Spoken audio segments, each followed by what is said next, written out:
आप देख रहे हैं सीजी लाइव 24 न्यूज चैनल। सभी दर्शकों को नमस्कार। समाचार विस्तार से। भिलाई इस्पात संयंत्र के लीज मसले को लेकर विवाद बढ़ता जा रहा है। बीएसपी प्रबंधन और व्यापारियों के बीच कानूनी दांव पेंच के साथ एक दूसरे को अपनी ताकत दिखाने की कवायद तेज हो गई है। कुछ दिन पूर्व प्रबंधन द्वारा एक व्यापारी की दुकान सील करने के बाद से स्थिति और गंभीर हो गई है। इधर सांसद विजय बघेल भी व्यापारियों, सामाजिक, धार्मिक और शैक्षणिक संस्थाओं के साथ खड़े हो गए हैं। बुधवार को 400 से ज्यादा व्यापारियों के साथ हुई बैठक में सांसद ने उनके साथ कंधे से कंधा मिलाकर चलने का ऐलान कर बीएसपी प्रबंधन की धुकधुकी बढ़ा दी है। सांसद ने व्यापारियों से कहा कि वे बीएसपी द्वारा लगातार दिए जा रहे नोटिस से डरे नहीं। उन्होंने बताया कि लीज मसले पर उनकी सेल बोर्ड, मुख्यमंत्री और प्रधानमंत्री से बात चल रही है। उन्होंने कहा कि जब तक वहां से कोई निर्णय नहीं होता तब तक व्यापारियों से व्यक्तिगत तौर पर बीएसपी की नोटिस के क्रम में धनराशि नहीं जमा न करें।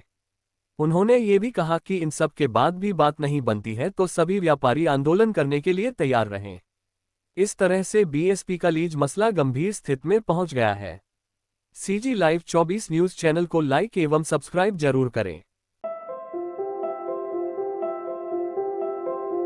मैंने पूछा जरूर करने के नाते से 3000 का कमीशन कहां से आया, तो उन्होंने कहा कि एक बार यूपीआई से करवाया था, एक बार एचडीएफसी से करवाया था। एचडीएफसी ने हमारी संपत्तियों का जो मूल्यांकन सबसे अवगत है। खाली हम जो हमारे पर कभी जब भी हम मिलते हैं या जो भी ये सेशन है तो वो क्या उस बोर्ड में जाकर के अपना हमारा ये एजेंडा वहाँ फिक्स हो सकता है कि भाई इस एजेंडा पे सेक्टर 6 की दुकान बेच सकते हैं? क्या इस्पात सेक्टर आपसे 9,500 रुपए स्क्वायर फीट की दर पे वापस खरीदेगा? आज उन्होंने जो नोटिस देखा, यदि आप लोगों ने कहीं ये नोटिस देखा होगा, शायद कुछ ही लोगों को इस्पात सेक्टर ने रिन्यूअल का नोटिस भेजा होगा। यदि आप बारीकी से उस नोटिस की पहली लाइन को देखें तो उसमें लिखा है ऑफर लेटर। क्या मैं पूछ सकता हूँ कितने लोगों ने बारीकी से उस लेटर का अध्ययन किया है? कृपया हाथ उठाएं। मैं गया था, मुझे नोटिस आया, मैं गया ऐसी अधिकारियों के हिसाब से यदि आपने उन्हें अवगत नहीं कराया और आपकी इस्पात रोकने को ऐसा अंडर पब्लिक प्रीमाइस एविक्शन का मतलब होता है खारिज। पब्लिक प्रीमाइस का मतलब होता है सरकारी संपत्ति। इल्लीगल ऑक्यूपेंट का मतलब होता है जो इल्लीगली उस जगह पे रह रहा है, उसको एविक्ट करने के नोटिस आया है। और तकरीबन 3,000 रुपये स्क्वायर फीट के हिसाब से मुझे उन्होंने परमिशन दिया मेरी जमीन का, बिल्डिंग का नहीं, सिर्फ जमीन का। मैंने पूछा कि सर परमिशन कहाँ से है, तो मैं ऐसे ऑफिस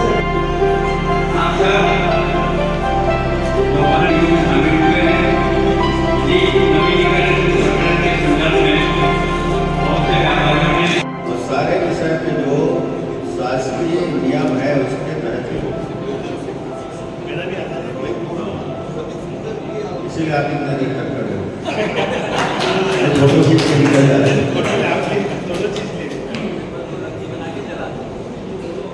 सर एक चीज आपको ये बोल रहे कि बिजली का बिल जो है ना, यहाँ लोग थोड़ा गड़बड़ करते हैं और बिजली के कारण अगर किसी का भी मतलब इवैक्यूएशन आता है तो फिर लड़ाई हमारी कमजोर हो जाएगी। तो सब लोग बिजली का बिल जो है प्रॉपर भी टाइम से भरें, नहीं तो बिजली अगर एक बार कट गई तो फिर हम लड़ाई नहीं कर पाएंगे। बिजली बिल है, प्रॉपर्टी टैक्स है, उसको आपको लगातार लापरवाही नहीं। हाँ, जहाँ तक ब्याज की बात है वो हम करेंगे। ब्याज ज़्यादा लगे 18% और मैं भी कोशिश करूँगा, लेकिन आप लोग को ईमानदारी से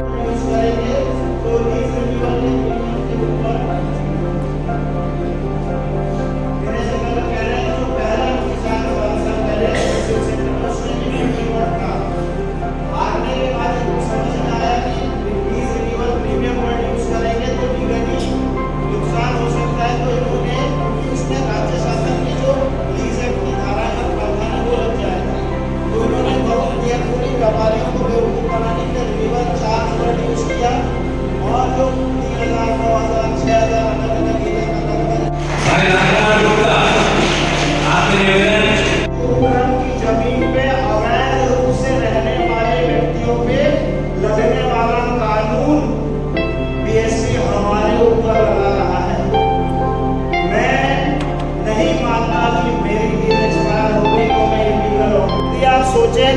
साल की लीज है, 3% सालाना, मतलब 33 गुणा 3 कितना हुआ भाइयों? 99। आज का जो भाव है इसका 100% तो आप मेरे से सालाना EMI के रूप में ले ही लिए, उसके ऊपर 25% और, तो क्या मैं मालिक बन गया? यदि आज मैं बैंक से हाउसिंग लोन लेता हूँ 25% मार्जिन देके 75% के ऊपर मुझे मालिकाना हक मिलता है लोन लेके, जो मैं 20 साल में चुकाता हूँ। क्या BSP मुझे ये मालिकाना हक दे रहा है 100% प्लस 25% लेके? नहीं। क्या अब मैं आप तक अपनी बात पहुँचा चाह रहा हूँ कि किस लेवल का अन्याय हमारे साथ हो रहा है? 1977, 78, 89, 80 में हमारे पिताजी ने, आप सभी के पिताजी ने, या हो सकता है कुछ फर्स्ट जनरेशन बैठे हों जिन्होंने स्वयं लीज में शॉप्स ली थी BSP से। कालांतर में 7, 8, 9 साल बाद इनको पैसे की भी ज़रूरत हुई। हमारे भी कुछ प्रतिनिधि गए होंगे जिन्होंने बोला कि घर दूसरी जगह साहब, दुकानें यहाँ है, तो हमें शॉप कम रेसिडेंस का अधिकार दिया जाए और इस लाइसेंस को, जो कि टेम्पररी लाइसेंस था, इसको लीज में परिवर्तित किया जाए। भिलाई इस्पात संयंत्र ने उस वक्त तत्कालीन जो भी अधिकारी रहे थे उनके साथ चर्चा करके हमें शॉप के साथ रेसिडेंस का अधिकार दिया तथा फर्स्ट फ्लोर बनाने का अधिकार दिया और ये लीज एग्रीमेंट एग्जीक्यूट हुआ। भाई और बहनों, इस लीज एग्रीमेंट की जो शर्तें थी, सर पहला नोटिस में उन्होंने लिखा है ऑफर, यानी कि भिलाई इस्पात संयंत्र आपको एक ऑफर दे रहा है, अपॉर्चुनिटी नहीं। यदि आप इस ऑफर को स्वीकार नहीं करते तो उनके पास अधिकार सुरक्षित है ऑफर किसी और को देने का। गौर से सुनिएगा, ये इससे पहले लगान की लड़ाई करते थे किसान लोग, वही लड़ाई। इसका हर स्तर पर लड़ने के लिए आपको तैयार रहना पड़ेगा अपने अधिकार के लिए। इसलिए मैं बार बार कह रहा हूँ, आया राम गया राम नहीं होना चाहिए। आप लोग तटस्थ रहेंगे, हम तटस्थ। जिसकी लड़ाई लड़ी जाएगी वही कमजोर हो जाएगा, तो क्या लड़ेगा? बार बार अभी जब मुझे यहाँ के न्यूज सेंटर के चूल्हा चौका वहीं लगे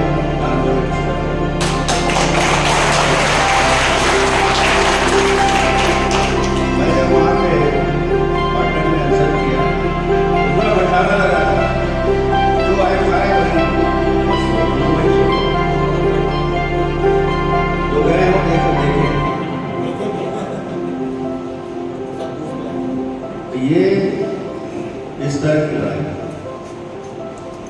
और सफल हो गए, निश्चित रूप से सफल हो।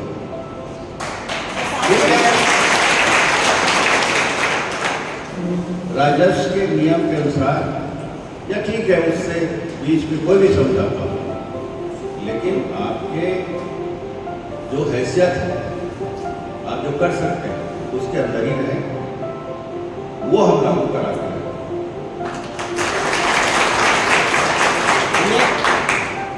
स्टेट गवर्नमेंट से पुलिस बल लेके आते हैं, मैं क्या बोला, मैं फोटो खींचने मगर स्टेट गवर्नमेंट से ऑर्डर करवा दीजिए, पुलिस बल लेके आते हैं। वही चीज बोला, पुलिस और LPO जब हो जाते हैं ना, उसके लिए हम नहीं करेंगे। और कल इसीलिए कलेक्टर से मेरी बात हुई, कल ये ना मांगेगा कि मैं सामने आऊँगा तो फिर पहले मेरे गिरफ्तार करें।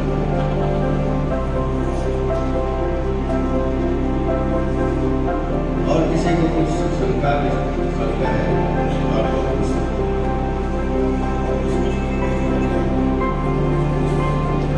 किसी को और कुछ अपनी दुकान के साथ यहाँ परिवार के साथ निवास कर सकते हैं। आज चाहे हाउसिंग बोर्ड की लीज हो, चाहे नगर निगम की लीज हो, 99 वर्ष की होती है, उसमें 30-30 साल के 3 टर्म होते हैं जो आपकी मूल लीज की शर्तों के आधार पर ही तय किए जाते हैं। हर रिन्यूअल को आप नया लीज नहीं मान सकते।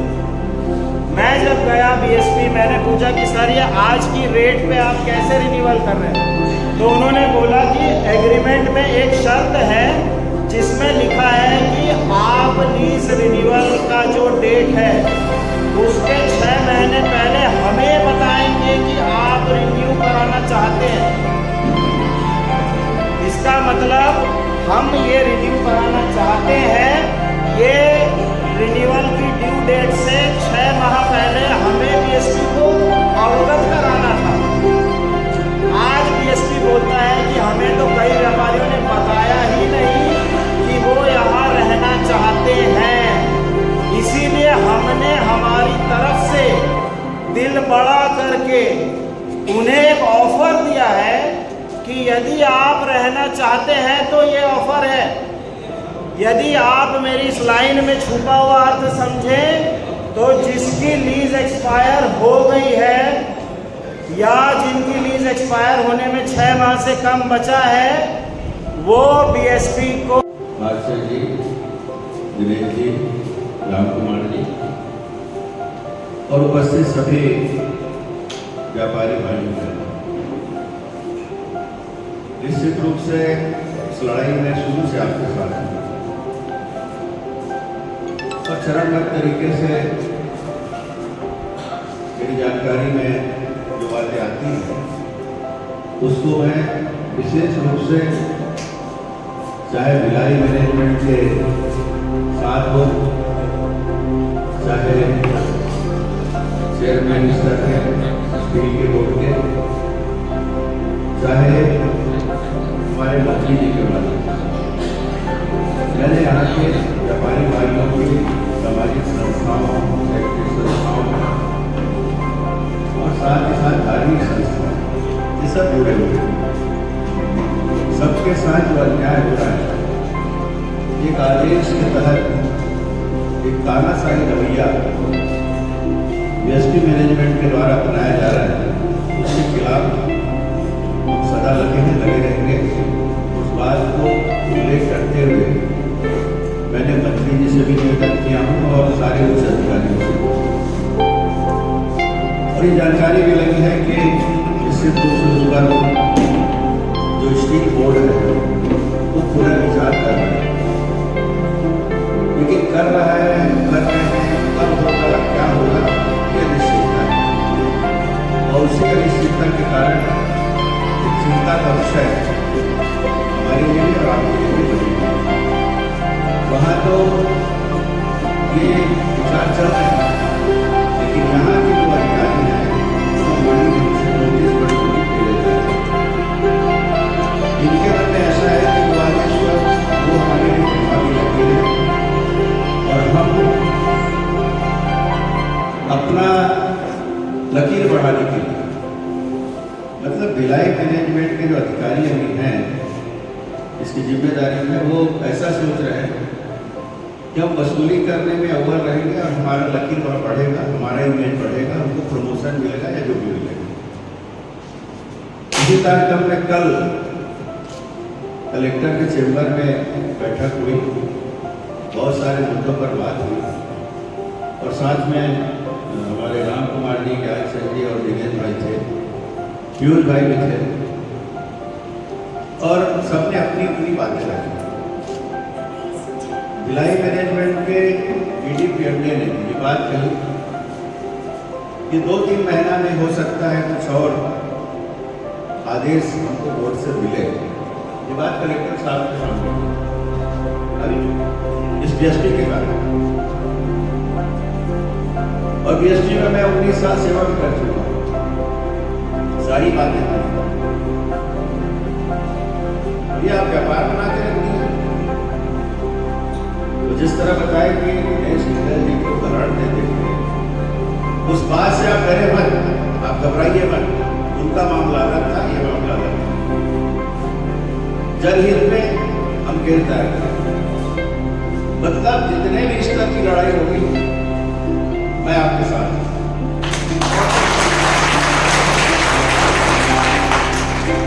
और धीरे धीरे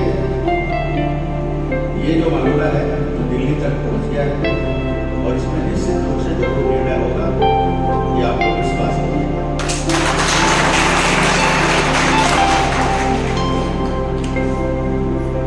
आज मैं थोड़ा लेट हुआ, उसके लिए समझ रहा था, क्योंकि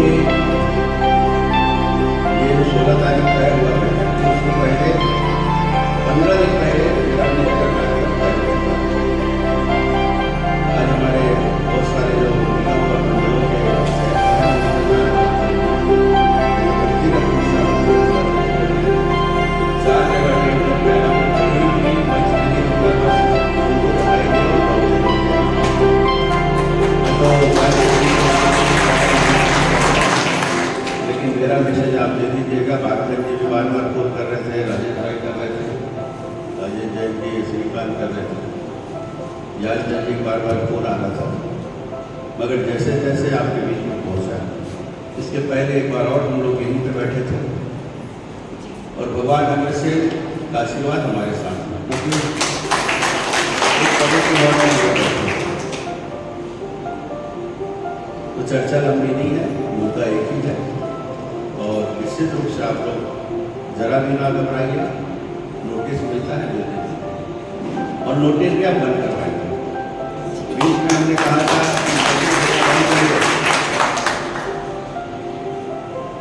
तो पूरा नोटिस ले जाके हम वही नगर प्रशासन ऑफिस में BSP को भी जलाएंगे।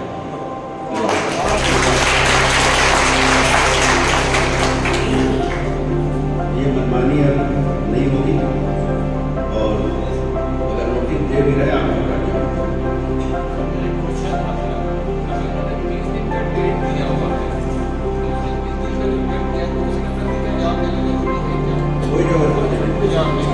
कोई जवाब नहीं है, 1 रुपये पटाना है। जब इस बात का पता जब ये निर्णय हो जाता क्योंकि खुद DDPRD ने कल कहा इस पर दिल्ली स्तर पर चर्चा चल रही है, तो मैंने एक कहा जब चर्चा चल रही है तब के सामने तो आप नोटिस को भेज रहे हैं। नहीं, हम लोग को वहाँ जवाब देना पड़ता है, हम लोग वहाँ हम लोग के पास आता है कि क्या क्या कार्रवाई हुई बताना पड़ता है। पहले कहा था कि अपना लाइन बढ़ा रहे हैं, तो हम कार्रवाई कर रहे हैं। आपका वहाँ पे जो भी कार्रवाई चल रही है, लेकिन हम यहाँ ये बताना चाहते हैं ये आज की बैठक के बाद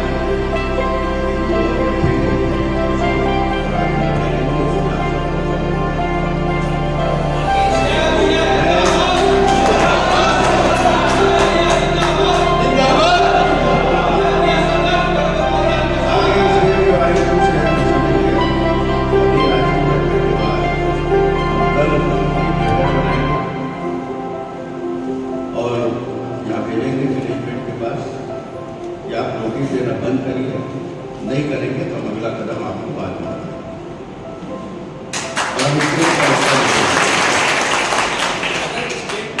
स्टेट कोर्ट कोई ऑर्डर निकालता है तो इनको तो मानना पड़ेगा और ये आगे विषय सील कर सकते हैं। नहीं कर सकते, सील आपके नहीं कर सकते। पहले बता दिया मैं आपके साथ हूँ।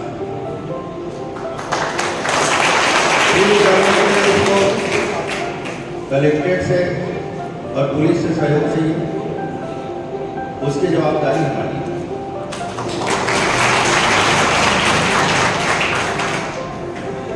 ये जो बहुत सारी बातों से अनभिज्ञ थे, कल जब विस्तार से चर्चा हुई उनके समझ में भी आया कि ये जो हो रहा है क्या हो रहा है।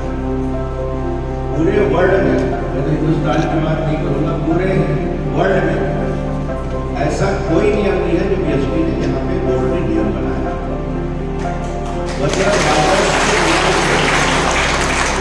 राजस्व नियम को ताक में रखते हुए वो एक आधारशिला होती है, संवैधानिक अधिकार है राजस्व का, उसको उसके खिलाफ बोर्ड ने निर्णय लिया कि हम अपनी जमीन में इस तरह के नियम बनाकर जो तात्कालिक बाजार रेट है उसमें हम लीज नवीनीकरण नहीं करेंगे। ये निर्णय उन्होंने ले लिया। इस पर उस समय पिताजी केस बोर्ड में थे, क्या थे, वन बोर्ड का वहाँ पे जिम्मेदार था, 2008 में बैठा और उसके बाद से लगातार ये कार्रवाई धीरे धीरे चलनी शुरू। अब जिस बात का उल्लेख जांच चर्चा कर रहे थे, निश्चित रूप से कुछ ऐसे सक्षम व्यापारी भाई जिनका उदाहरण कल जो कलकत्ता है वो कह रहे थे कि हमारे साथ 4-10 के संपर्क किया है कि हम पैसा बढ़ाना चाहते हैं। वहीं पे हमारी लड़ाई खत्म हो गई। वो भी ख्याल रखते हैं कि कलकत्ता की लड़ाई चल रही थी, अंग्रेज का शासन थे, तब कई जमींदार और कई मानदार या कई राजा रखवाड़े अपना साम्राज्य बचाने के लिए और वहीं पे स्वतंत्रता की लड़ाई कल हो रही थी। और तभी सरदार वल्लभ भाई पटेल जी ने सारे रजवाड़ों को एक करके हिंदुस्तान को अखंड बनाया। आज आवश्यकता उसकी है कि आप कितना भी सक्षम हो, आपको अपने व्यापारी भाइयों बहनों की लड़ाई में रहना होगा। अगर आप नहीं रहेंगे तो हमारी लड़ाई कमजोर होगी, और ऐसे कमजोर नहीं होगी, लेकिन आप घृणा के पात्र बनेंगे, अवहेलना के पात्र बनेंगे। आपकी कमजोरी कितनों के साथ अन्याय करेंगे, लेकिन उसके लिए हम होने नहीं देंगे। ये मैं आपके साथ ये जो लड़ाई है, एक दिन की नहीं है। आज आप 3 घंटा बैठे हैं, हो सकता है 30 दिन बैठना पड़े। मैं आपके साथ बैठूंगा। कलेक्टर के बैठक में मैंने ये कह दिया कि कानून व्यवस्था बिगड़े चाहे बने, मेरा सांसद रहना व्यर्थ है अगर मैं अपने साथियों के साथ नहीं रहा। उसके तकलीफ में तो मेरा सांसद बनना पड़ेगा।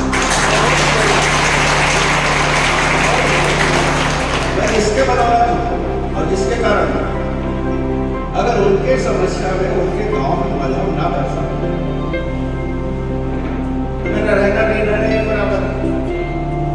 कई जाए चले गए, कई लोग घर से राजनीति करने लगे, लेकिन मैं सड़क की लड़ाई लड़ने वाला व्यक्ति हूँ। और आज ये बात यहाँ पे लड़की है कि आपने बहुत समय देखा भी हो। पिछले समय में पाटन में 7 दिन हमारा डॉक्टर रमन सिंह जी आके मेरा आंसर करवाया। तो जहाँ न्याय होगा मैं सदा खड़ा हूँ।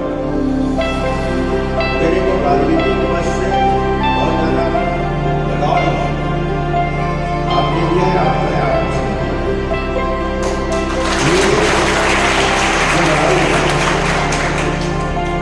हम एक बार फिर से प्रश्न करेंगे, मंत्री से करेंगे, बोर्ड से करेंगे, हम अपने प्रधानमंत्री को मैं लिखूंगा, और उसके बाद मैनेजमेंट को चेतावनी दी जाएगी। वैसे आज की बैठक से दबाव में है, ऐसा नहीं है। सतत जो चलने वाली प्रक्रिया है उससे ये लोग दबाव में रहते हैं, और दबाव में नहीं रहेगा तो दबाव बना के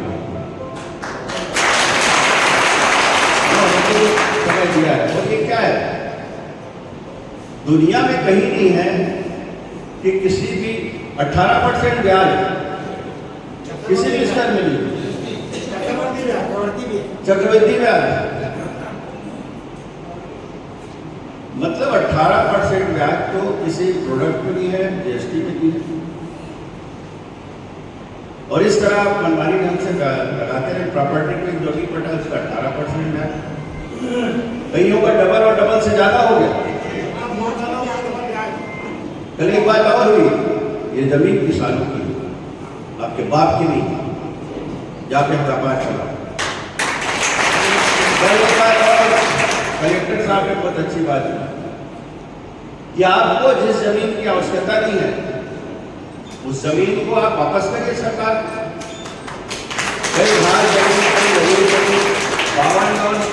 नहीं, नोटिस तो बहुत दिन से मिल ही रहा है, लगातार मिल रहा है, और लगातार बीएसपी को हम लोग दबाव बनाए हुए हैं कि जो बीएसपी मैनेजमेंट मनमानी कर रहा है उस पर लगाम लगे, और जो राजस्व नियम है उसके अनुसार ही, जो गवर्नमेंट के नॉर्म्स हैं उसके अनुसार ही हमारे यहाँ के व्यापारी भाइयों को, सामाजिक संस्थाओं को, धार्मिक संस्थाओं को, शैक्षणिक संस्थाओं को जिस तरह लीज का नियम है उसी तरह किया जाए। और ये मनमानी ढंग से जो कर रहे हैं वो नहीं चलेगा, किसी भी स्थिति में बर्दाश्त नहीं की जाएगी, और हर स्तर की लड़ाई हम लड़ेंगे। स्टील मिनिस्टर से आपके किसी प्रकार की चर्चा? मेरी 2-3 बार चर्चा हुई है, और उन्होंने आश्वस्त भी किया है कि हम चर्चा कर रहे हैं। कल भी जब कलेक्टर के चैम्बर में बैठक हुई बीएसपी के अधिकारियों के साथ, तो कल भी ये बातें कही कि वहाँ से भी ऐसे खबरें आ रही है स्टील बोर्ड से कि इस पर विचार चल रहा है। हमने कहा विचार जल्दी होना चाहिए। विचार वहाँ चल रहा है और यहाँ आप नोटिस पे नोटिस दिए जा रहे हैं। यहाँ के हमारे व्यापारी भाई बहन और पूरा परिवार दहशत में है कि क्या होगा, कैसे होगा। तो हम सदा उनके साथ हैं, और किसी भी को चिंता करने की जरूरत नहीं है। मैं व्यक्तिगत रूप से और एक सांसद होने के नाते उनके साथ हूँ और हर लड़ाई में हम लड़ेंगे और जो सही होगा वही करेंगे। जो अनशन की बात सामने आ रही है, अगर संभव जो स्तर पे बोला मैं, हर स्तर पे, चाहे न्यायालय स्तर में जाना हो, चाहे अनशन की बात हो, हर स्तर में हम तैयार हैं। ठीक है करो।